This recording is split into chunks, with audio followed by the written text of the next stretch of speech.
PowerPoint in just a moment, but first I just want to say it's great to be on the call with each and all of you. Some of you I know and have known over the years, working on this cause through HIPL, and I'm eager to hear from and become acquainted with others of you. Our task here is to reflect together broadly on the testimony of our faith traditions, the faith component or the faith witness to this cause, coalescing around one unifying vision, that the earth and all that is in it is both sacred, that is, that it holds intrinsic value and worth, but it's also interconnected, that the fate of the earth, its inhabitants, its habitats, creatures, and the human family are deeply intertwined, all things intertwined. And there are strong resonances between all the major faiths, the major world faiths on these questions. So just to highlight this a little bit, can everybody see that? What are you looking at? Well, who knows? So let's talk about it. I want to just run through quickly some of the faiths and in a thumbnail fashion talk about what they bring to this cause, to this just overriding concern and passion of our lives. So Judaism holds a strong environmental ethic just through and through, naming the earth as sacred and good, not only good, but lovely, and calling on human beings to serve and preserve it, Genesis 2:15. Jewish law prohibits wasteful consumption, and the Jewish concept of tzedek, righteousness, justice, equity, demands that we create a worldwide economy that is equitable and sustainable. I put up this slide of Tu B'Shvat, which is the Jewish Arbor Day. It's a day that I'm very fond of, kind of a New Year of trees, because I thought it was representative. And then I think of Catholicism, and I know there's some Catholics on the call. The papal encyclical Laudato Si, care of our common home, rocked the Catholic world in 2015. Actually, it rocked the whole world. It rocked my world. And its insistence upon a close connection between caring for the earth and caring for the vulnerable of the earth. So social justice and climate justice as inseparable. And then the Quran, can you see that image, or I don't know exactly how this works. Hopefully you can see that.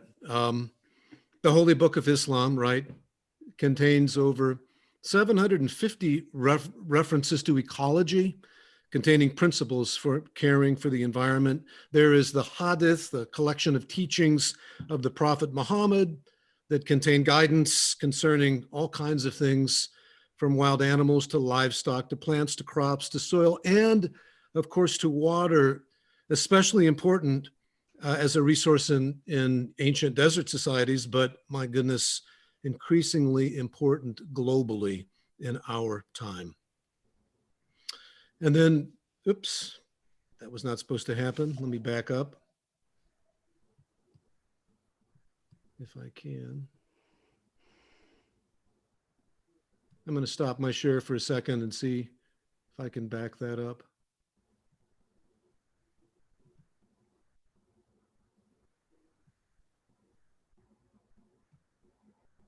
Okay.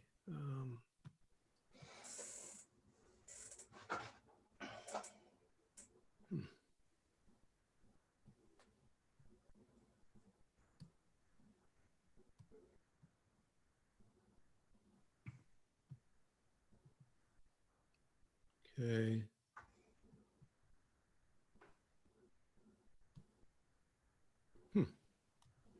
Okay.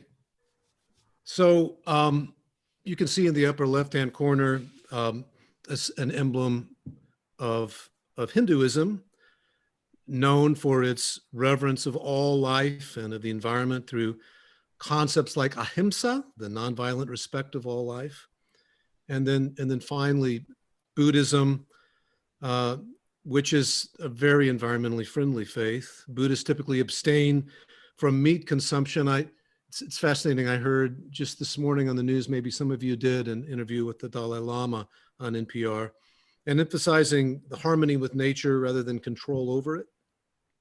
There is the concept of karma that itself seems to suggest that destruction of life or of the environment leads to negative consequences for those who cause it. There are similar views of the impact of injustice in Israel related to the land, and that's a strong theme, certainly, of my preaching and teaching. That when we mistreat one another, we all, the land, we get paid back, and we're seeing a lot of that in climate change for sure.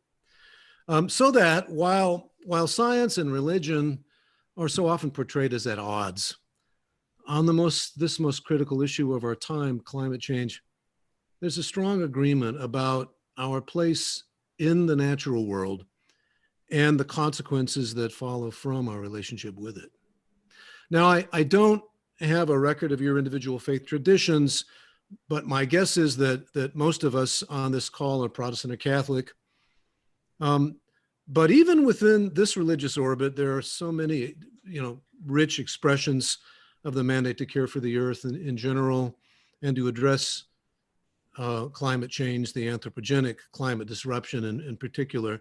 And so I asked you, and I think Dory sent this out yesterday, to bring along brief statements to share on the care of creation from your own traditions. And I'm just going to briefly share this one from mine. When I got really involved in this issue about a decade ago, this statement, which is part of a longer resolution among from my faith community, American Baptists, this rendering just really spoke to me. And every now and then I come back to it, I look it up again, and it still speaks to me. I'll just read it. There can be no justice without right relationships of creatures with one another and with all creation. And then I love this phrase, eco-justice is the vision of the garden in Genesis, the realm and the realm and the reality of right relationship. I love the alliteration of that.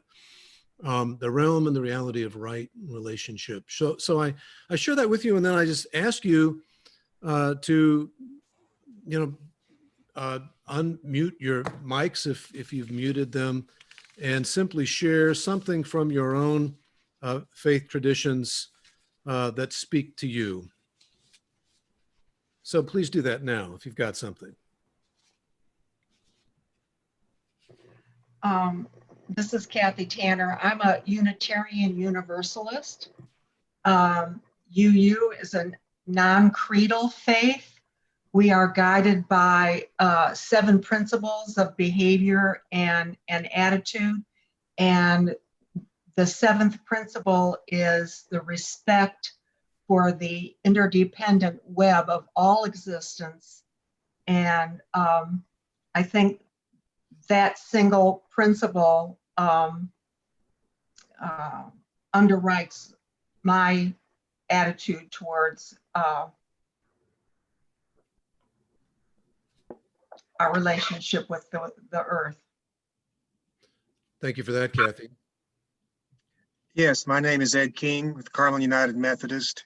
Our very first meeting this summer, I went to our United Methodist denomination website, and there was a whole sorts of information from the social principles and the book of discipline, fact sheets that I gave to our team members to kind of get us grounded on what our denomination says. So there's all sorts of things I could read. I could just read one example from a book of resolution on environmental or sustainability, where it says, as United Methodists, we therefore are called to participate in God's healing of creation through acts of personal, social, and civic righteousness, proclaiming and modeling a new lifestyle rooted in stewardship and justice.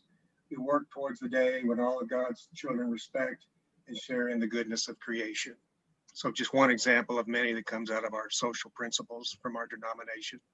Beautiful. Thank you, Ed.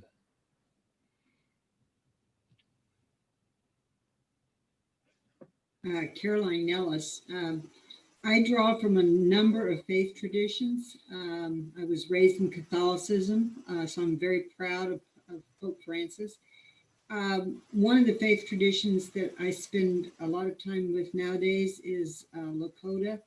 We have a One Spirit Drum Circle here, and I love one of their main prayers is Midakwi Oyasi, which means all my relations. When you say that prayer, you are asking for the good help towards everyone and everything that exists on this earth. And I like that their prayer includes the stones, the plants, the furred, the fin, the winged, the creepy crawlers, the two-leggeds and the four-leggeds. So I think they see a lot of the indigenous religions have seen for a long time that we are all a part of the web of life, every single thing that exists. So I appreciate that about them. Oh, that's so vivid. Thank you for that, Carolyn.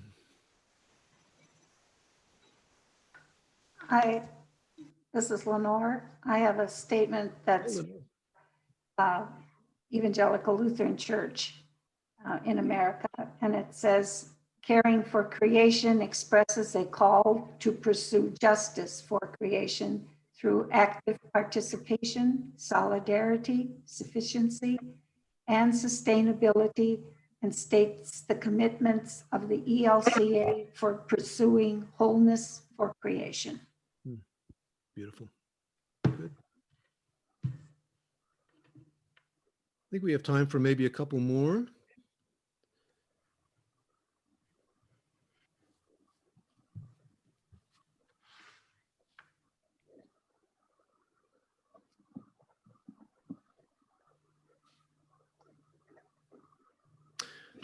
Well, I really value the way that we can lift one another up with the statements that speak from our own traditions. There's such deep resonances between them, and there's kind of a coalescing of just power in articulating these ways of framing our commitments to care, which are so deeply rooted in the history of our faiths. And I just always think an underreported history. I'm always amazed when I really look carefully, or a scholar comes along who's married some of these themes just in the biblical tradition, just at all the things that I've missed through the years that are so profoundly related to the environment, to care for the earth, and the connection between our well-being and the well-being of the planet. They're just legion. So I really appreciate you bringing some things to the table, and I hope we'll continue to reflect in these spaces like this on our stories and how it becomes one bigger story that we can share.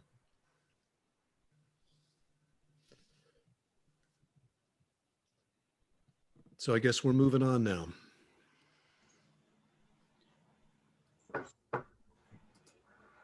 Yeah, so thank you for that, Wyatt, and everyone else who participated. That was really enlightening. Right now, up next we have Nathan to speak about the climate science behind all this stuff that we're talking about, all this, and kind of bring it to the forefront of why we're discussing this. So Nathan, if you're ready, take it away. Yeah, let me get my screen organized here. Let's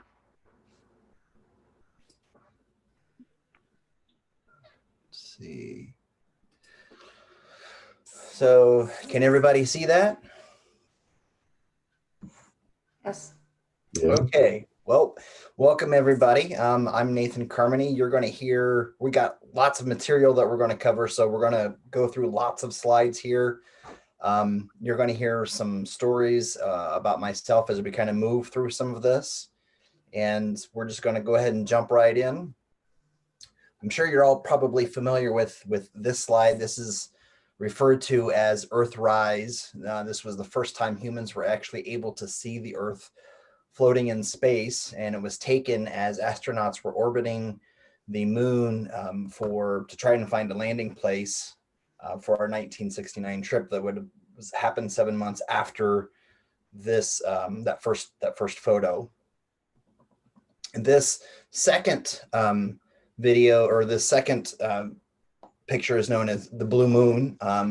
And obviously this is the something that we've all seen several times throughout our lifetime. And it doesn't matter how old you are, this is actually the most published photo in human history. And speaking of the Earth, I'm wondering if Blake or Dory can throw up our first question.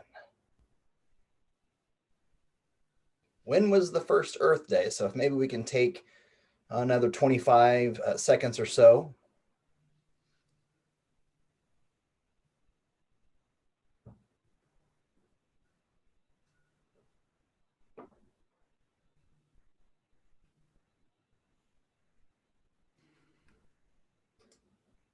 All right, so we had 7 answers. This wasn't a very hard one. As we kind of move forward, hopefully we get you a little more thinking a little bit more with some harder questions and maybe a little bit more engagement.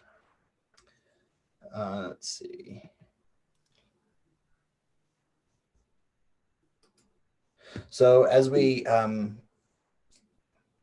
move forward, climate change is not new. My personal journey with climate change started it was actually on Thanksgiving Day in 2011. My spouse was sick. She couldn't fix the Thanksgiving dinner that we were supposed to host. I was not allowed in the kitchen because I make food that the dog won't literally even eat.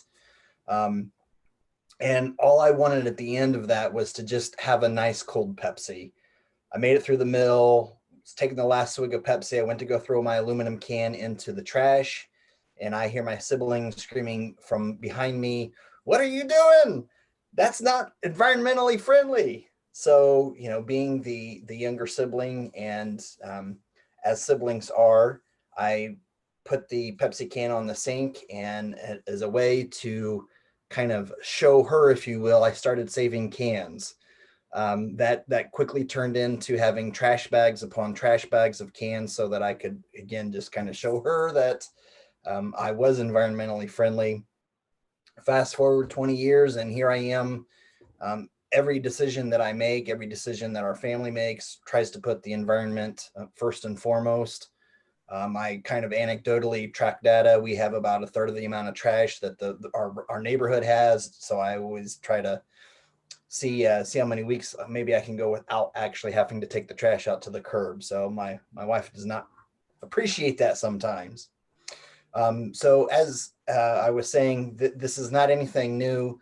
This argument actually came up about 117 years ago with Savan. He was the first one. He was a very smart guy that started talking about how CO2 in the atmosphere was kept temperatures and the greenhouse effect, and how that kind of was could warm the planet. An interesting little side fact, he actually started to learn to read at the age of 3 by looking at his dad's newspapers and some of the books that his dad had. We move forward a little bit. Science is really kind of interesting, because we go through this period of extended times of debate, papers, and then we have consensus. You would think that 117 years, that's a long time, a lot of data collected. Why does it still seem to be an argument today? Particularly when you look at these little things that we've got in our hands with the cell phones. That was adopted very, very quickly, and all the science that really kind of goes in behind that. Moving forward yet again, we have Roger here, who studied matter and was showing that CO2 was not actually being absorbed into the oceans as many scientists had originally thought. It's really kind of heartbreaking to see where we are today with this. He actually had a pretty interesting quote that I found. Human beings are now carrying out a large-scale geophysical experiment of a kind that could not have happened in the past, nor reproduced in the future. Stop and think about that for a second.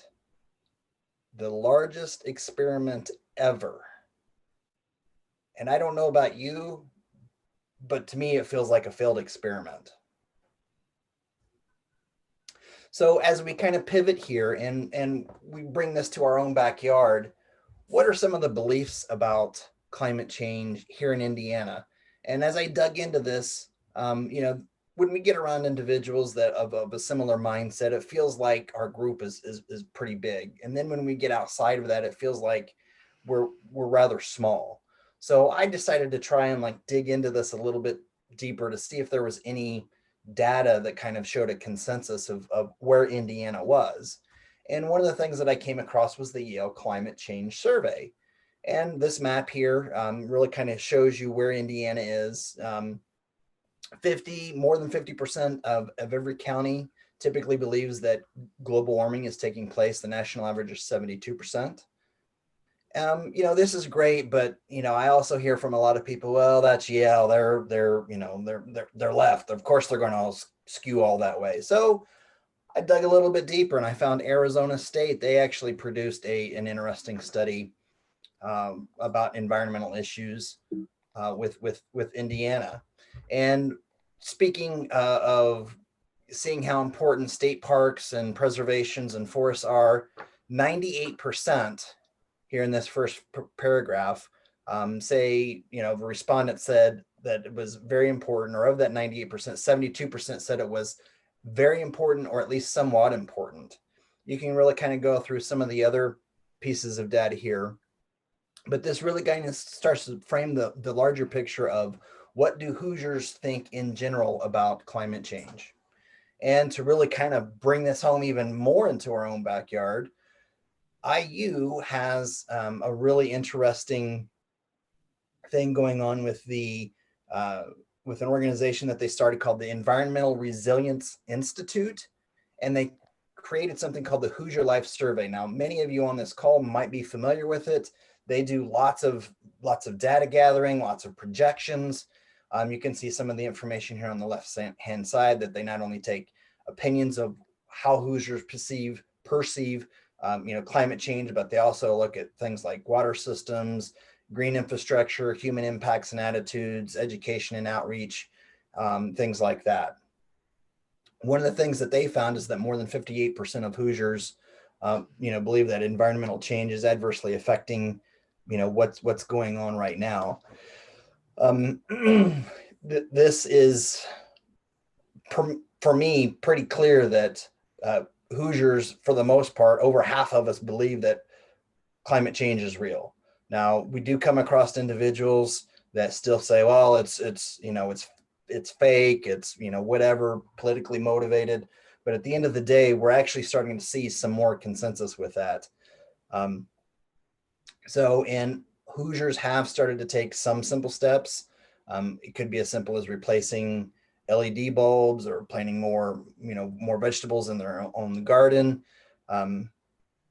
What I found interesting was that there were a number of Hoosiers that the second point here expressing support for public funding of resilience improvements if it was borne by the cost of wealthier residents, which seems totally contrary to the way that the state typically leans politically. But it still gives me a little bit of hope.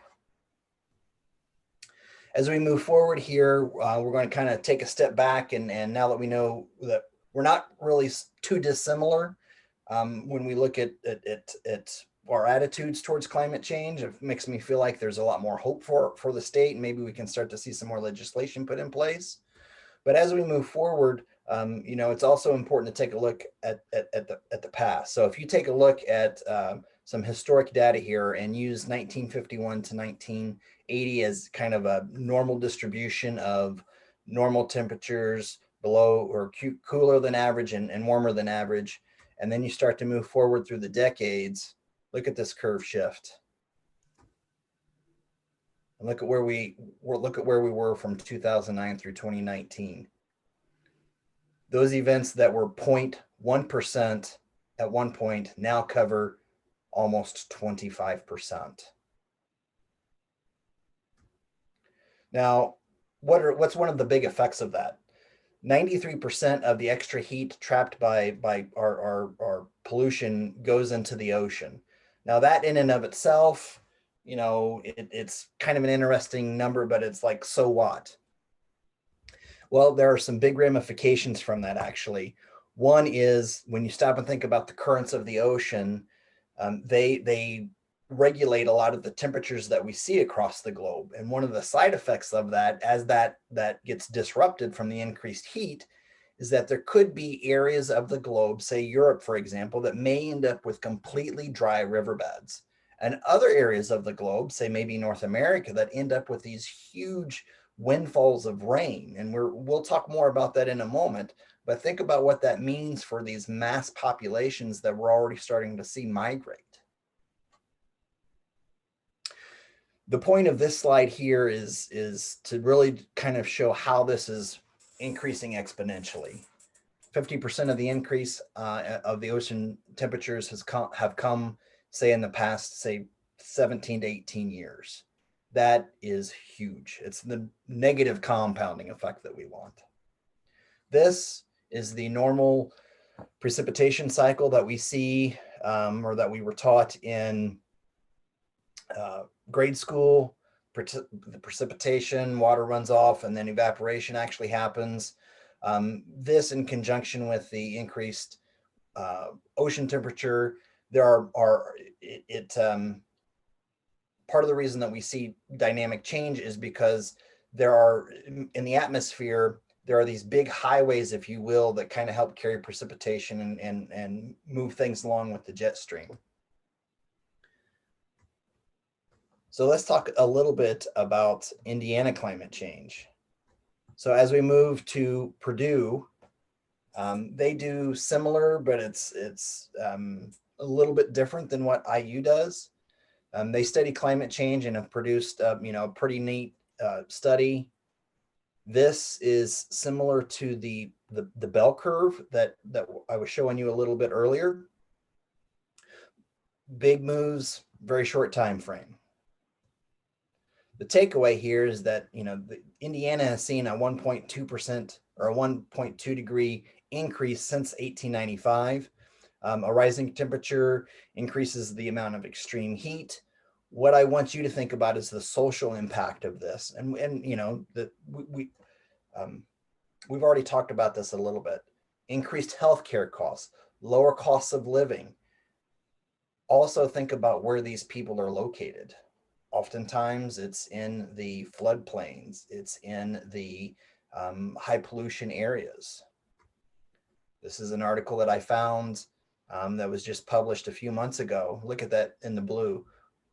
4 in 10 Black residents live in neighborhoods in high pollution, with high pollution risk.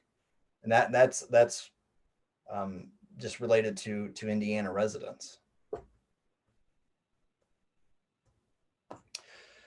When we switch gears here a little bit and look at cooling demand, it shouldn't be any surprise if you take a random sampling and kind of project forward from a very southern county, Marion County, and a northern county, where temperatures are expected to be. So and Purdue kind of looked at two different situations. If we had medium emissions increases and then high emissions increases, it's very daunting to try and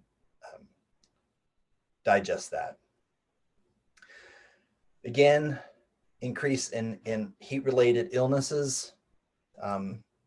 The most vulnerable are our children and our elderly. We also see, we're going to talk about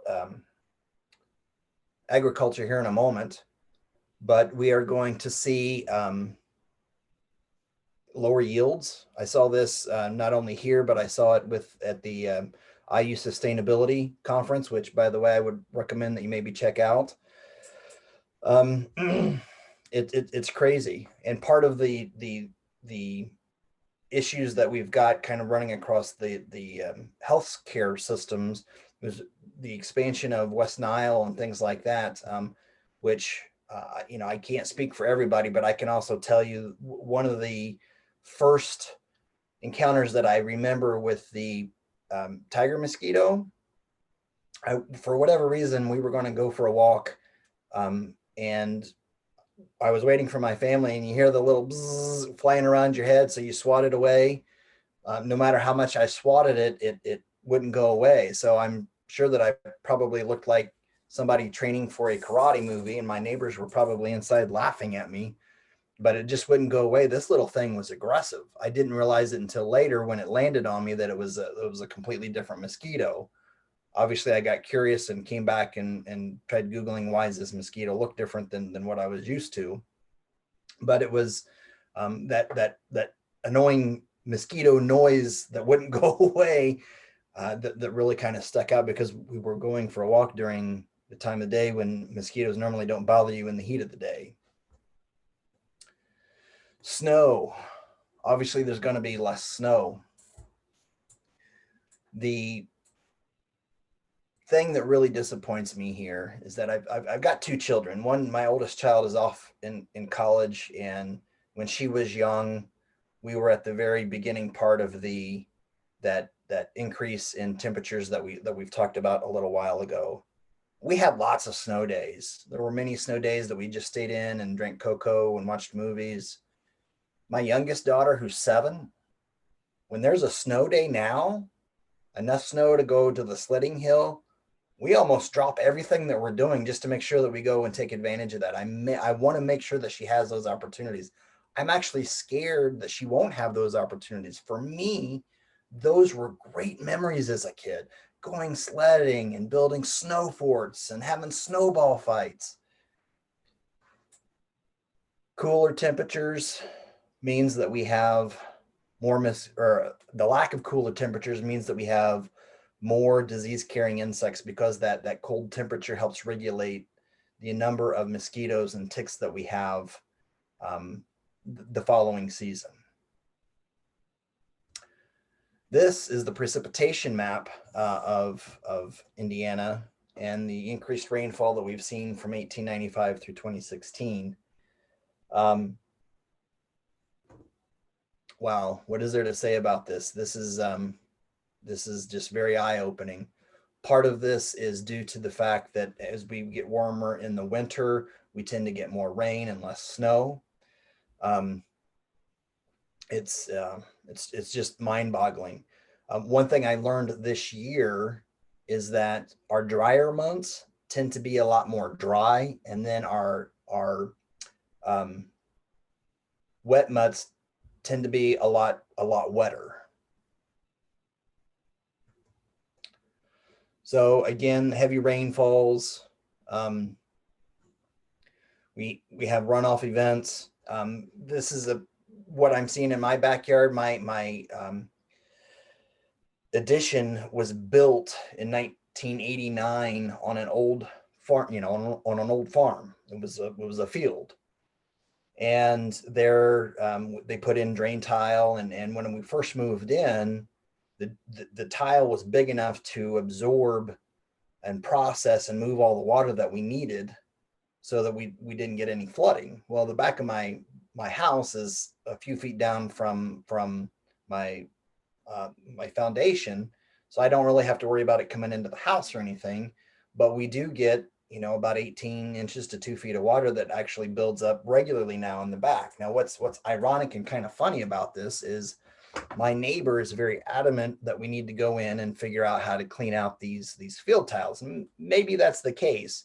What I think is more likely is we're seeing this increased precipitation, particularly in the spring, because that's where when we've had these conversations the past 3 years, these big rain bombs happen. When we get the rain, it's just a lot over a very short duration. So that maybe you're seeing something similar in your backyard. So I am curious here, what do you see in your own backyard? So Blake or Dory, can you maybe throw up the next? Thank you. Next question. Maybe let's take 30 seconds for this one.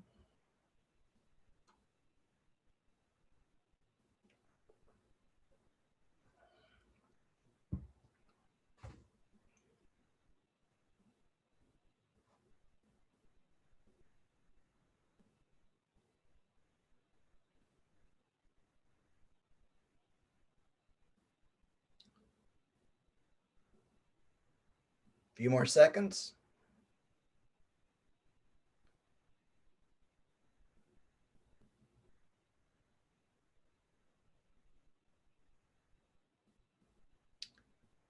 Okay, if maybe we could share the results.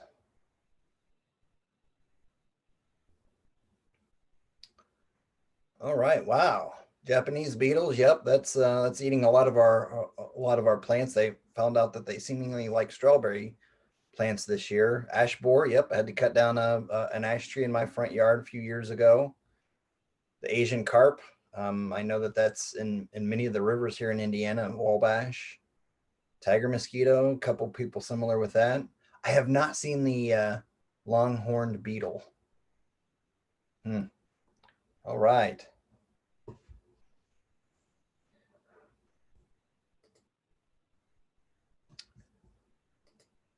So as we move on with agriculture, again, you can't talk about Indiana without thinking about agriculture. So a few years ago, when we went to the state fair, there was a really great display that showed how much topsoil Indiana had. I can't remember the exact date. I can't remember if it was the early 1800s or mid 1800s, but Indiana had something like 18 to 24 inches of good topsoil. It then went forward in time. Indiana now has on average less than 10 inches of topsoil. So you stop and think about what that means. If we don't take care of our land and our crops, we're really going to be in a much worse situation than what we are now. Reverting back to the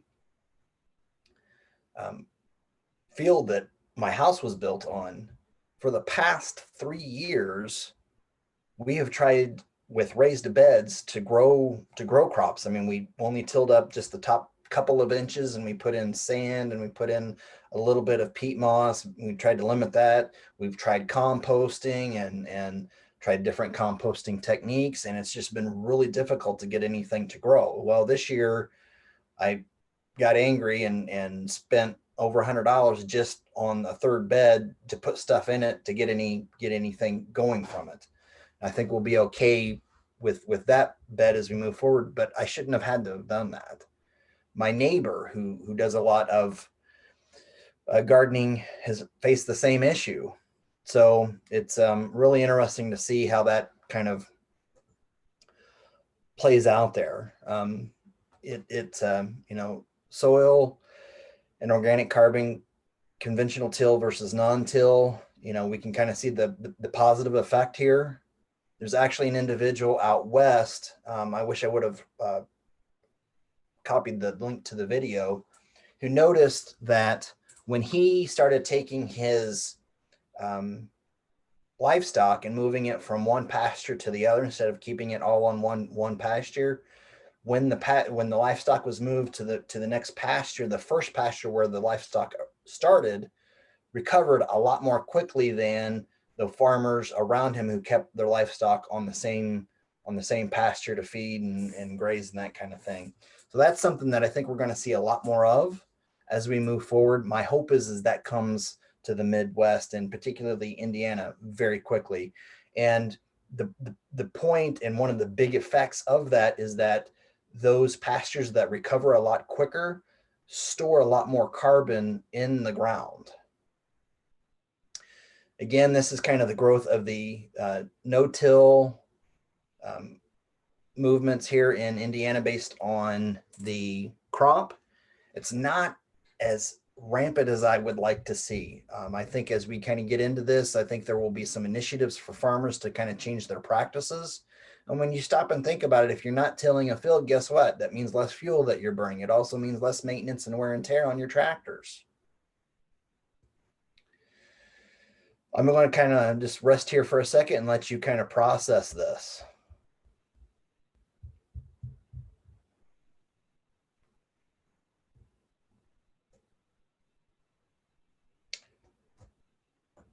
So solutions. I'm not here to talk about super specific solutions, just kind of large general trends. Obviously, Hipple is here to kind of help us provide opportunities to us on a congregational level. But you know, it is good to see this. Annual coal usage is going down in terms of a trend, and renewables is going up. I am happy to see that this is going up even more. In my professional career, I help individuals with money, and I pay close attention to what corporations are doing with this. And in fact, we're actually starting to see a pivot point with that right now. That encourages me even more because it says whatever it's irregardless of what the government wants, we're seeing enough of a demand in the marketplace that it's drawing attention from corporations. So look for this to really kind of ramp up even quicker. And if we can throw up our last question, Blake or Dory, pretty please.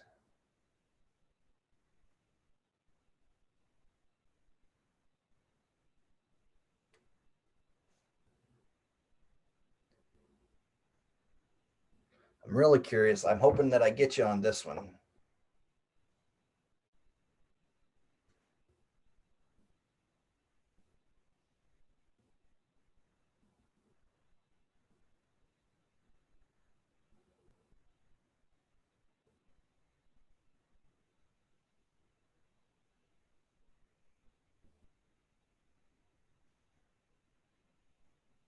few more seconds.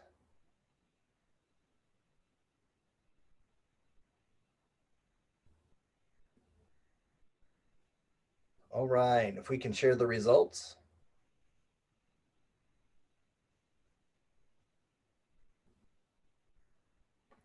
All right, and the magic answer is 17 times. So we did get a few that got it right. What I really want you to take away from this is, just like we were seeing the exponential growth in the amount of heat that is being absorbed into the ocean, we are seeing the decline. We have started to see the pivot there.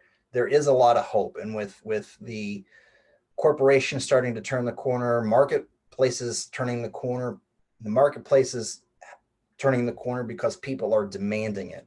Younger generations are demanding it. Boomers are demanding it because they want a brighter future for their kids. If we can stop sharing the results, thank you. And wind.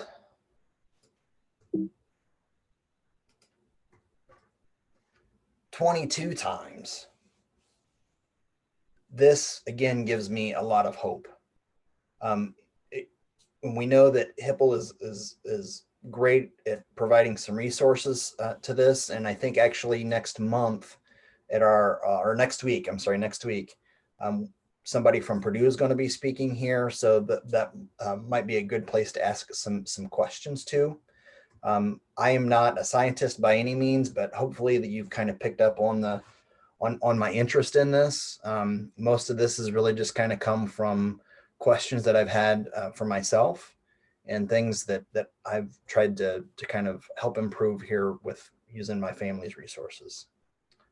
So maybe we have time for a question or two if there are any.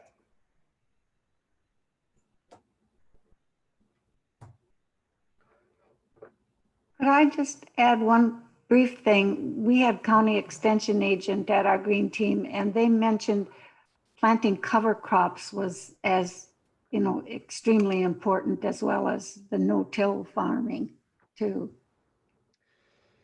Yeah, we are starting to see some, I would be interested in hearing a little bit more about that. But one of the things that I'm seeing here in the county that I live in, sunflowers started showing up, like whole sunflower fields started showing up. So I became curious about that. Sunflowers are very good at capturing carbon and storing it into the ground.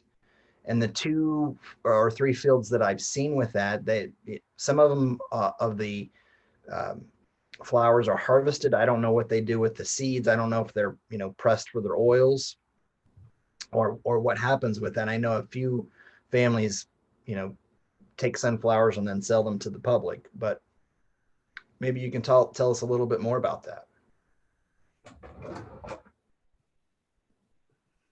I just know they plant them in Sheridan. We went to see them, but we were a day late.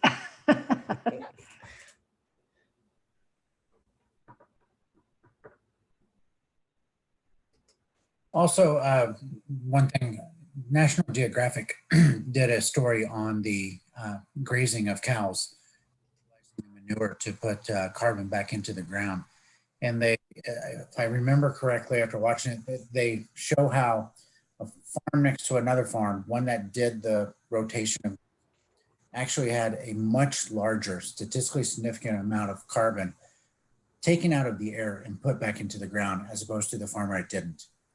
And you could see visibly the changes that took place basically in one season, with the amount of grass that was growing and the greenness, the lushness of the grass and the pasture. It was, in my mind, it was rather amazing that what they've constituted as being one of the greatest producers of carbon in the world, as the cow, also has the capability of being one of the greatest reducers of carbon by utilizing their manure and the way they graze and everything. And I thought it was kind of neat. So I've been trying to find that article video on National Geographic, but it's there if you want to take the time to find it.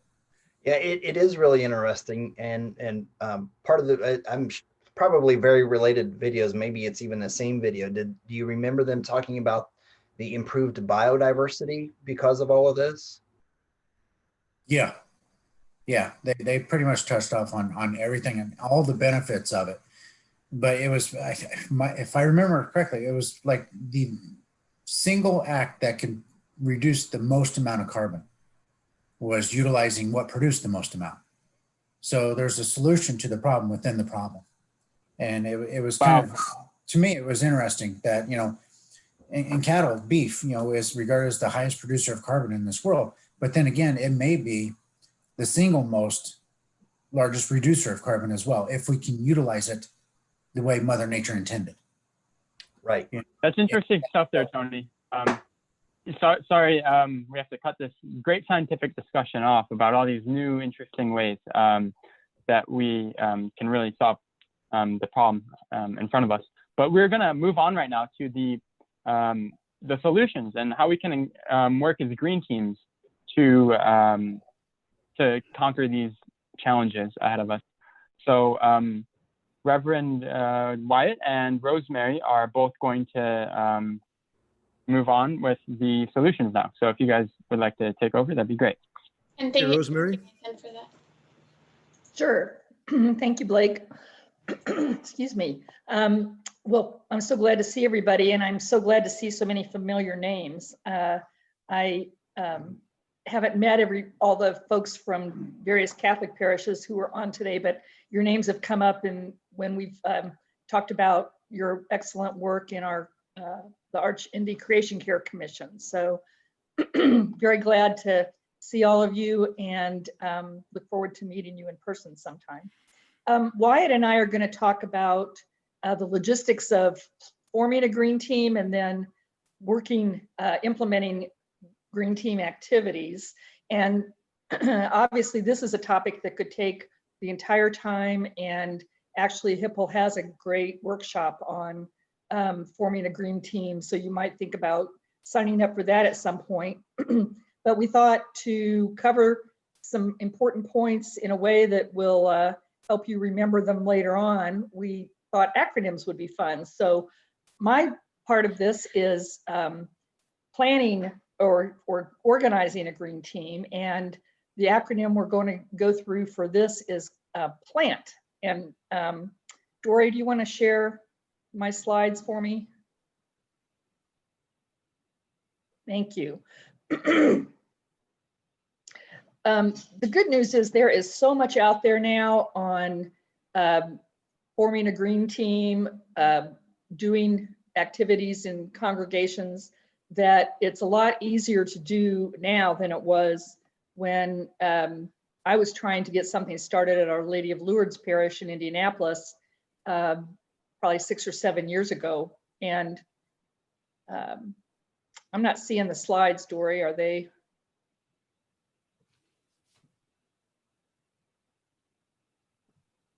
Would you rather I share? Oh, there we go. Sorry about that. That's okay. Okay, so here's how you have to remember if you want to start your planning for your green team. The P is pray and plan for success. I think this is an activity that takes some discernment and some, we in the Creation Care Commission, we like to say that that the goose is loose, meaning the Holy Spirit is at work as we kind of cover new territory and brainstorm ideas and support each other. So that's a really important component of this, no matter what stage you're in. Learn, and you're starting that tonight. And we just had a very nice presentation on the basics of the climate crisis. There's a lot of good information out there. And if you're not a scientist, there are a lot of good things, especially if you look at educational websites that have nice, simple graphics that explain actually the science of climate change as far as what's happening and what's causing global warming and where we are in as far as the how critical things are at this point. The other thing is just what is the spiritual underpinnings for this? What are the faith-based imperatives? And Wyatt already talked about that a little bit. Dory, if you'll go to the next screen on the resources I wanted to show you, there's one resource that I've included. It's the Eco Justice Ministries. That website has a lot of good information, but one of the things it has is a whole list of various denominations and the contact information so that you can go to your denomination and see what is available and what it says about green teams or creation care. So you'll go back. I just wanted to point that out. Then what is the role of a green team or a creation care ministry? And that's what Wyatt's going to spend some time talking about next. A is for advocate. That's a little different than what Wyatt's going to talk about in terms of advocacy as a function of the green team. But as you're trying to organize a green team, you really do need to reach out to, first of all, your pastor, your clergy, whoever your spiritual leader is, to get support, hopefully, and to and input in terms of how this can work. I'll tell you that one of the huge challenges is just how busy our pastors are. And being a Catholic, I can tell I am most familiar with the stress that our priests are under. Many of them cover more than one parish.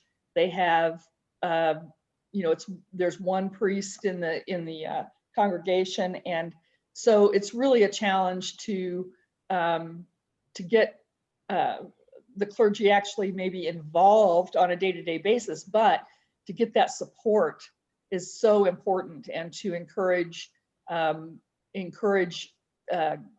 creation care as part of all ministries in the parish or the congregation. It really needs to start with the leadership, and then also reaching out to lay leadership.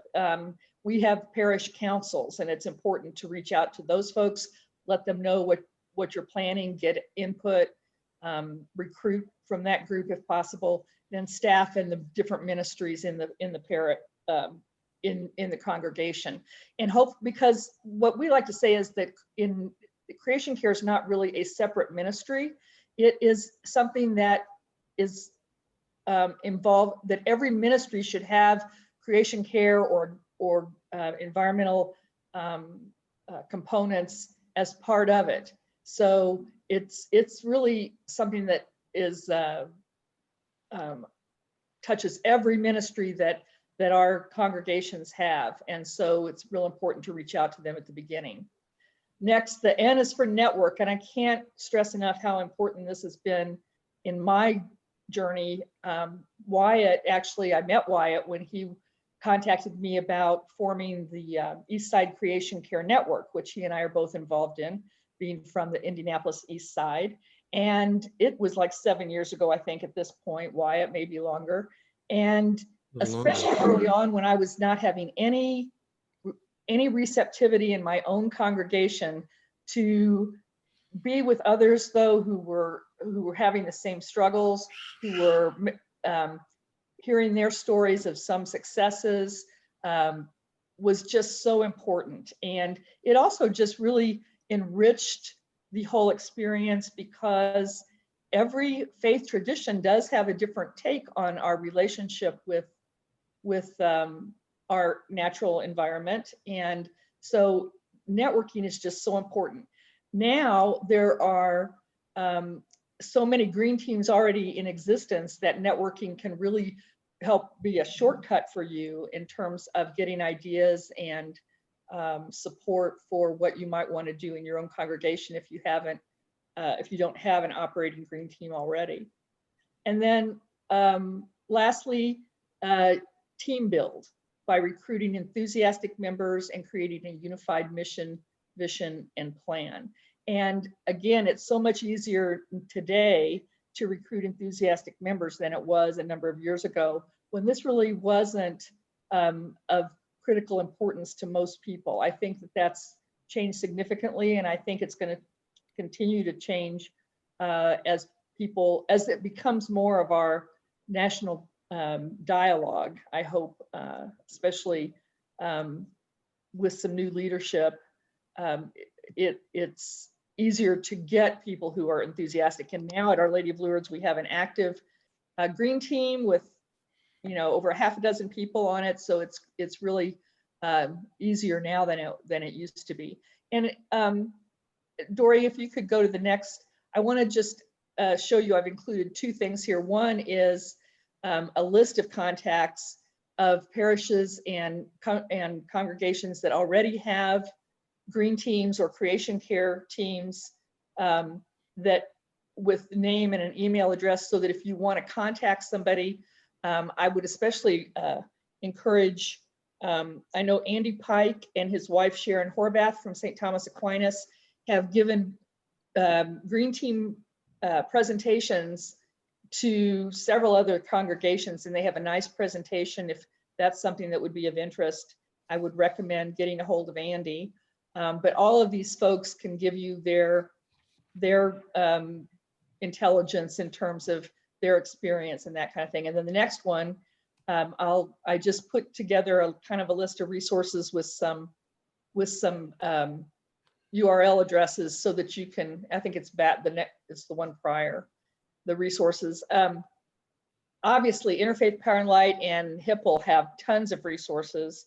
I want to point out too, the Catholic Climate Covenant, I'm very familiar with it, again, since that's my faith tradition, but they have so much in tangible tools that are available on their website that you can use, including liturgy and prayers and music and excuse me, other things that I think are very helpful, that are open obviously to anybody. And then I wanted to give a shout out here for our ArchND Creation Care Ministry website. We have someone who's just done a fabulous job putting together a lot of resources in one spot with a lot of links to other resources. And so I encourage you to go there, and I'll mention our very newest addition to our website, and that is a segment on sacred spaces. And I enjoyed hearing those of you who have looked to nature to kind of get you through this COVID crisis, because we do the same thing. And this Sacred Spaces website has Catholic places that you can go, and there's a lot of them where you can go commune with nature, and all of the places know that they're listed on here, and we'll welcome you if you want to get more information. And our hope is to add sacred spaces from other faith traditions. So we'll be adding to this. This is just the start, and it's a very nice resource. So the last slide is just a little bit of hopefully motivation. To plant a seed is to believe in tomorrow, and we can't quit believing in tomorrow. That's one of the occupational hazards for those of us who deal with the climate crisis day to day, and that is sometimes a feeling of doom and gloom that we're doomed, but we're not. If we believe in tomorrow and we believe that the seeds we plant today will lead to a better future for future generations, it keeps us going. One thing I intended to do, Wyatt, before I started and didn't do, but maybe we can do now if we can go to the gallery view here, is can we get, if you look down on your bar, there's a reaction thing where you can either clap or give a thumbs up. How many of you already have green teams or creation care teams in your congregation, just by a show of a thumbs up? See where that is? That's great. So now that those are disappearing, how many of you are hoping to start a green team and are at that beginning stage in your process? Not very many. Well, we have some pretty experienced folks on this call then, so hopefully Wyatt's part is going to be more interactive and we can get some discussion going. Thank you, Rosemary. How are we on time? Let me ask that question first, Blake. Yeah, so we were going to have a 5 to 7 minute discussion about, or a breakout session for folks to create a plan, and they're using the plant method for their green teams. We have about 5 minutes, if that makes sense. Well, let me then just cut to the chase. Thank you, Rosemary. There's probably a good bit of overlap here with what we were doing. Of course, we were preparing in the COVID world where you're not sitting down and planning everything out. I guess the only thing I want to say personally is that I came to the green team discipline kind of backwards. I started as someone who was helping to form Hipple like over 10 years ago, and started doing workshops after we launched, affiliate workshops and creation care workshops. And then I realized I didn't even have a strong green team in my congregation. And I wasn't part of an affiliate, of congregations working together. So got busy and started a green team that's still going in our church, and we've done a lot of things. And co-founded ECCN on the east side of Indy, that I will say is still 10 congregations strong, at least 6 of which have large rooftop solar arrays. So there's a broad spectrum of environmental activity that green teams can be involved in. And I wanted just to throw up a slide here because I think it's helpful then to go from the whole idea of planting, which was Rosemary's acronym, to reaping. And again, not to belabor, just to go through them quickly. Often we're looking in congregations, some of you have been at this a long time, you're involved in strong, green teams and very conscious congregations. Others of you may just be getting started or wondering how to get started. So low-hanging fruit, reduce, recycle, reuse. That's how we started with newspaper recycling and so forth, paper recycling. We used to do that. We just recycle, about 10 other things now. And all the way to the kind of the reach, the stretch goals of solar.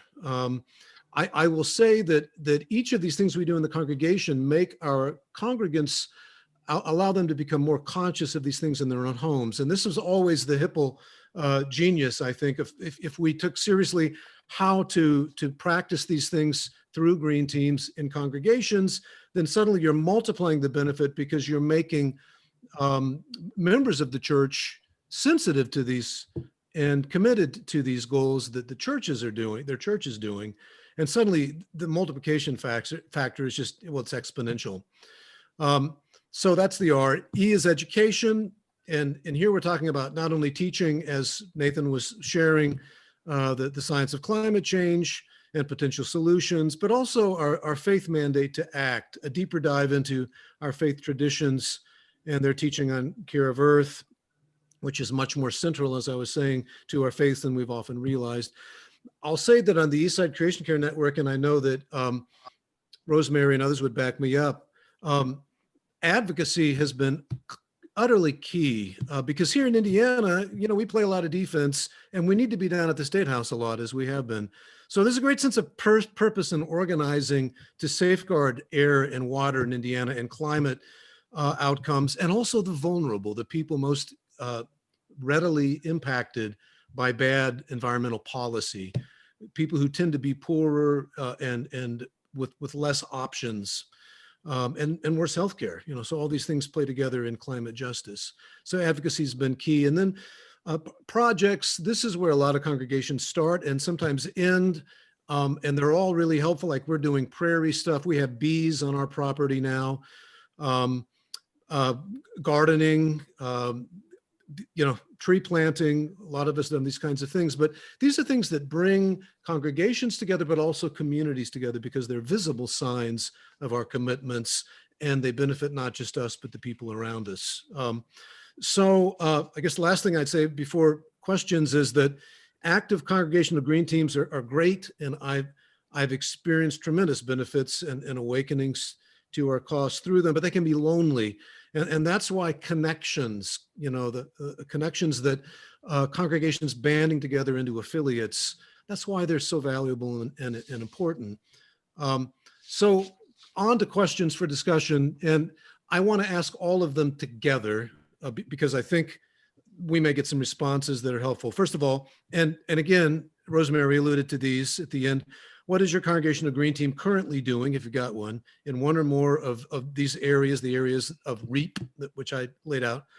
What are the current struggles and roadblocks as you pursue these goals? And thirdly, if your congregation is contemplating forming a green team or a creation care ministry of any sort, which of these areas in REAP, which of these areas do you believe you would want your congregation would be willing to pursue first? So I'd just like to open it up in any remaining time we might happen to have, Blake.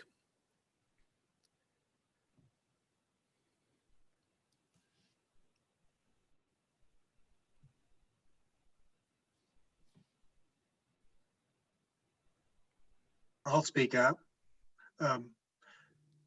This is Ed King again from Carmel United Methodist. We just started a team in July. Actually, it was sanctioned by our pastors who started a sermon series. So we certainly have full support from our senior associate pastor. And we've met for a few months. I told the team I wanted to start by just identifying low-hanging fruits, the quick victories first. Obviously, there's long-range planning, which is kind of daunting. That's where you get more intimidated. But what are some small victories we can first identify? And we've had a sub-team about recycling, reducing waste. We've identified several areas for better recycling, reducing paper waste at church. It's already started. So that was a quick victory. I think the whole reason this team started was how do we get rid of styrofoam cups at coffee hour, and use mugs or something else. Of course, we're not drinking coffee right now with COVID, but when we get back to that, can we reduce things like that? And that's been a big topic. Having our youth group involved, we have like 3 youth members.